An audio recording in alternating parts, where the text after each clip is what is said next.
नीट ऐक. जेव्हा सगळे दरवाजे बंद होतात तेव्हा स्वामींचा दरवाजा उघडा असतो. ही वेळ तुझी शिक्षा नाही, ही वेळ तुझी परीक्षा आहे.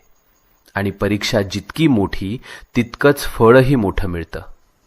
तू रडलेला प्रत्येक अश्रू, तू केलेली प्रत्येक प्रार्थना आणि तू सहन केलेली प्रत्येक वेदना स्वामींनी पाहिली आहे, स्वामींनी ऐकलंय. आणि आता स्वामी सांगत आहेत, बस झालं रडणं, आता उभं राहायची वेळ आली. भूतकाळ तिथेच सोड. जे गेलंय ते संपलंय. आता तुझं जीवन नव्यानं सुरू होणार आहे. नवीन संधी, नवीन आनंद, नवीन यश, सगळं तुझ्या दाराशी उभं आहे.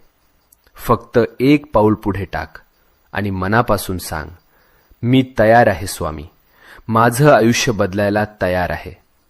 आणि मग बघ चमत्कार कसा घडतो ते.